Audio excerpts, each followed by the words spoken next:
I'm back with part 2, my views on God. I have a few more points I want to make. I didn't want to leave without making these points because I want to address every single inquiry that I get, and I want to make the message clear in what I'm striving to put out and the information that I'm striving to present to you today. Now, the term Allah, this is what I want to deal with now, the term Allah. This is a very pure term. I could definitely say that. This is a very pure term. When you research it and go into the etymology of it, you can't get caught up on translating it to mean God, though. That's the thing. Like, many people translate Allah to mean God, and it doesn't mean that. When you go into the original meanings of the term Allah, it means Al, Ilah. Al means the in Arabic. This is an Arabic term, by the way. Al means Arabic. Al means the in Arabic, and then you have Ilah or Allah. So Al Ilah means the deity or the source. Even it can even trace back to the source. So when you deal with the term Allah, it literally translates to mean the source. In the scriptures, it's a part of the scriptures. It's found in the King James version.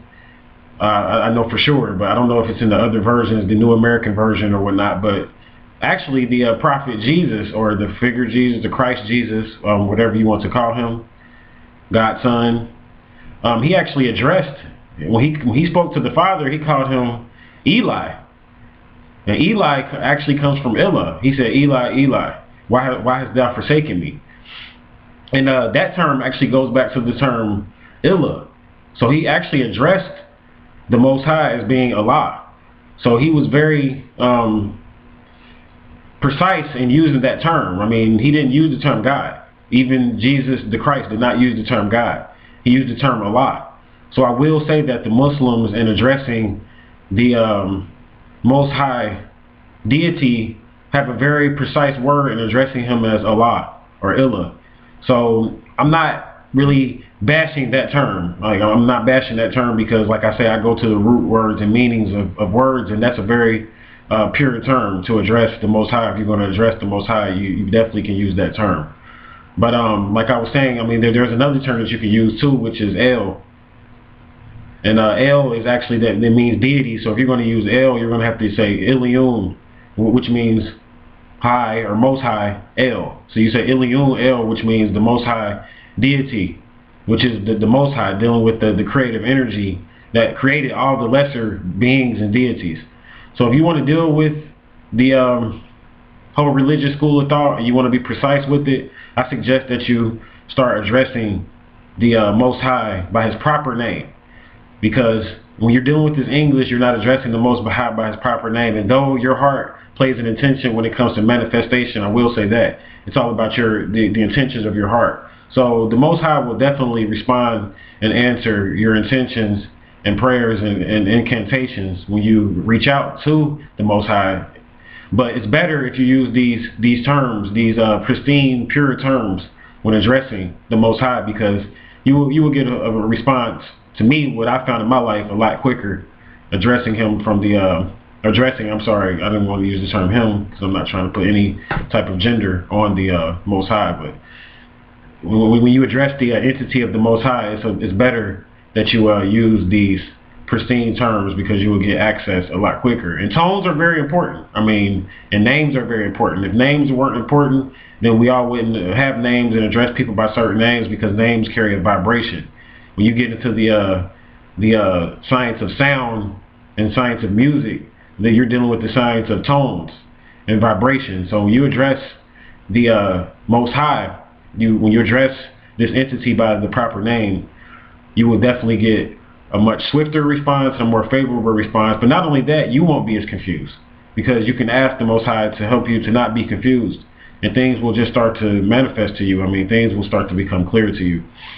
And if you're going to put your faith into something, you put your faith into the pure name that the Most High will respond to. And there's other names besides Allah. I'm not going to go into them here, because I just like to deal with the 3 monotheistic religions, which is Judaism, Christianity, and Islam. And really, when you study them from an esoteric point of view, you're going to find out that really these religions you guys are all saying the same thing. And that's why I don't draw for one religion. and I just deal with the source, because you guys are all saying the same thing, but the thing is that you have certain rabbis, you have certain ministers, you have certain bishops that are confused themselves, and you're listening to these bishops, rabbis, and ministers, and you're getting confused because they don't know how to read the scriptures in their original languages. So they're getting caught up on emotions. When they hear somebody say Allah, they automatically think about some terrorists. They automatically think about those people that are on this jihad mission, that are, suicide bombers that go inside of buildings and blow themselves up, and that's what they automatically think about, when really these are just words, and the world is so confused based on just a spell. And a spell is literally what's happened to the world. You spell words out. You spell words out, and that's exactly what's happened. A spell has been placed on humanity through words, and the spell has to be broken through words. So this is why I'm bringing out this information. I'm not here to attack anyone. No, I'm not an atheist. I don't get caught up on atheism either, because atheism means that you don't basically acknowledge any type of creator, and you basically just don't believe anything created this, and it just all happened by coincidence. And that would be very ignorant for one to believe, as far as thinking that this universe was created by mere coincidence, when it's nothing in this universe that happens by coincidence. So I don't draw off of that energy either. I don't draw off of the whole energy of being a devil worshiper, because like I said, devil just means wicked, diabolical, disagreeable, and it really means the adversary. So when you're a devil, you're just the adversary of another thought form, meaning that you're against something. So anybody can be a devil, because a devil is just basically someone that's against a thing. So I play the devil. Sometimes I play the devil because there are some things in this world that I'm against. So yes, in some terms I play the devil. I don't get caught up on the emotional meanings of these words, and many people do, and that's where you get caught up at. You have to do your research. If you're going to put your faith into something, you can't put your faith into man. You have to put your faith into your own research and what you understand from your own studies. That's what it comes down to. Now, as far as the religion, I want to address one more thing, and I'm going to go ahead and close this out. But as far as the religions go, the reason why I don't deal with the religions is because they, like I said, they spend more time debating, arguing, and trying to convert folks over to their form of worship, when really the religions really was supposed to be about the work, which was to clean the planet up and to bring light to the planet.